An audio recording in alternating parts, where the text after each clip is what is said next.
Metal-heads.de.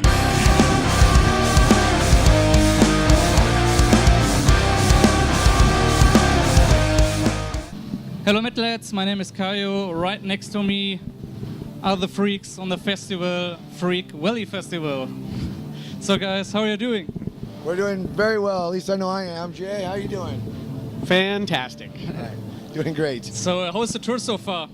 So far the tour is going really good. I think I mentioned it to you earlier, just the heat, the humidity. Yeah. That's the only really bad thing to deal with. It's hot here in Europe, it's sticky and it's wet. But you know what? We're having a great time. Everything's really well. You released last month a new record, which called Crazy World. Can you explain us when you started to record and write the new music to that album? Yeah, it's the first time we actually took time and made a studio record. So all the previous records were kind of limited studio time. So we went in and we recorded them live and stuff. This time we had a little bit more studio time and we were able to kind of concentrate on some of the songs. And then as we were recording, the songs kind of, and the subject matter kind of came along with it. Yeah. You know? We weren't quite sure what we were going to do. We had an idea, but then it kind of took a mind of its own. Yeah. And Esteban, our keyboard player, was the one who came up with a small little interlude to kind of really put everything together. So, you know. So it was the first record we wrote a song while we were recording. Yeah. So the Mothership to Mother Earth. On the record is acoustic guitars, backwards guitar, mellotron, and live. It's the long song we did. So we wrote that while we were recording. We had songs, and then also we had that song. Yeah. So that's what made this kind of recording session really kind of fun and kind of special, because it did kind of, something was born out of it. Yeah. I saw you got a new band member on the bass. Yes. Can you introduce us him? Yes, our new band member, his name's Ray Pyler, and Ray comes from a band called The Biblical Proof of UFOs. They're a band based out of Cleveland. They moved to LA, and again, just like when I was doing Fu Manchu and Nebula, and Jonathan was in Backbiter, you know, we're all these bands that were playing together. Yeah. So it kind of was an easy mix, you know, and having Ray there, another band that we're playing with, and he's pretty amazing. So we're happy to have him. Yeah. Nice. Yeah. I also saw there are a couple of guests on your new record. So why especially did you decide, all right, I take them on my record? Ray Hansen from the Hypnotics. I've been friends with him for a while. I met him back in the Nebula days, and really he's kind of a guitar hero of mine. You know, the Hypnotics were a very inspirational band for me. So seeing him kind of come out of hiding and out of hibernation, it was great that he was actually available, you know. So I just asked him, and he was like, "Sure, why not?" You know. So for me, that's another thing that's pretty special about this record, having him to be included there. Then we have a couple other guests, like Sarah Laura. She's another talented singer from our area, and you know, doing a PJ Harvey song, having a female vocalist in there, it was just natural. You know? So we got lucky to have her as well. While we were recording in the studio, you know,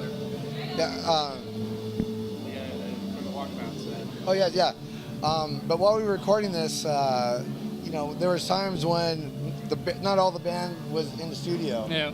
So that's how Reiner Frankel, who was the producer of the record, he said, "Hey man, throw a bass line on this." So he did, you know. In the same way with kind of tapping back into the first Freaks. Yeah. You know, I brought Glenn Slater back in just to include him, so it's still keeping the family a family. So it was great that everybody was available, and what they kind of threw into the mix for it, I'm forever thankful. Yeah. Nice. Like you mentioned before, you did a cover song of PJ Harvey. Yeah. So my simple question is why? What's so special about that song? Well, Women's Day. Right. When it was International Women's Day, when we went on tour last year, we decided to do it to, you know, tribute women. Right.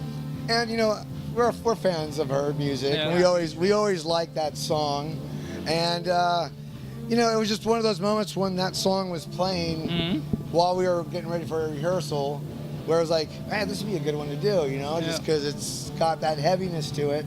So that's really the reason why, it was just playing at that moment, and it kind of stuck. Yeah. Did you send her the track and get some feedback of her? No, we didn't. But you know what? It would be great if, like, out of it, we do get a chance to connect. Yeah. That would be kind of really cool. As a fan, it would be an honor, if she were to say something about it. Hopefully, PJ, if you're out there, Nice. take a listen. I want to talk a bit about your record title, Crazy World. So what's the story behind the title? Well, it was kind of crazy in the studio because we were just moving along as it was moving along. Yeah. And yeah, with the subject, that everything kind of, it is a bit of a conceptual thing with, a love story taken into all of a sudden an alien abduction and all that kind of stuff, right?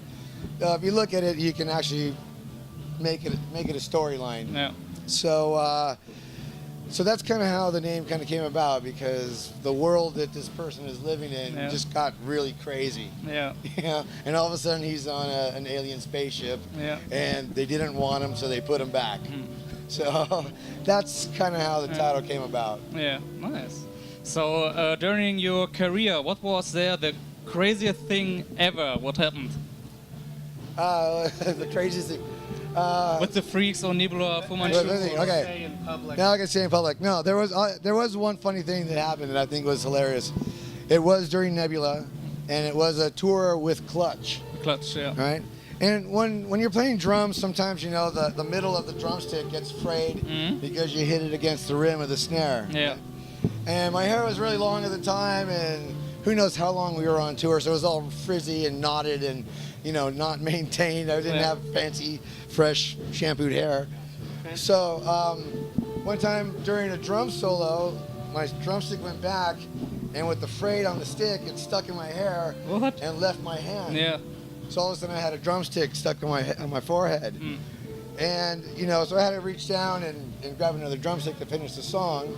But it was the one song and the one time that J.P. Gaster, the drummer of Clutch, was in the audience watching. Yeah. So I look up and I see him looking at us, and he's like, "What?" Yeah. And I'm like, "There's a drumstick stuck to my head." Yeah. So I finished the whole song with this drumstick stuck to my head. And then I said, "You know what, screw it, just leave it there." So I kept it there for the whole set. This drumstick in my head. Like Steve Martin. Yeah, like Steve Martin with an arrow, yeah. but no, this was a drumstick. So. Crazy, man. Maybe we got also a crazy story How to about tell. you? Probably the craziest. I did a song with Little Richard once. That was probably the craziest, most surreal moment I've ever experienced musically. And what did he say about that? Yeah, we were doing a thing for a TV commercial, and we played kind of a boogie woogie blues song, and when he heard it, he goes, "That's a white boy?" So yeah, one of my favorite songs is American Lightning. All right. So when did you start to write, especially about this song? What was the concept or story behind that? All right. I'll tell you the story about this, right? American Lightning was really a story that happened to me. Yeah. Right? And maybe the lyrics don't tell too much about it, but this is really what happened. Yeah. I was teaching drums at a School of Rock. Right? And now they're a franchise. It's just like the movie School of Rock, right? So there was one that opened up close to my house, and I was offered a job, and I said, "Hey, you know what? I'll teach some kids how to play drums," and I had access to the drum room and whatever, so I could practice and rehearse. So the curator who was starting that school then had to go and start another school.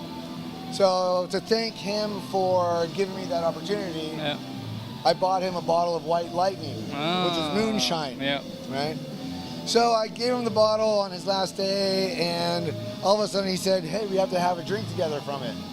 And we ended up drinking the whole bottle from it. Yeah. Right?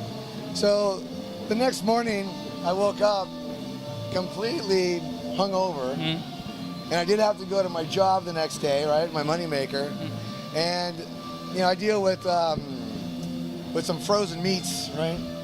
Some lady came in and she bought some food, but she forgot that there was frozen fish in the bag.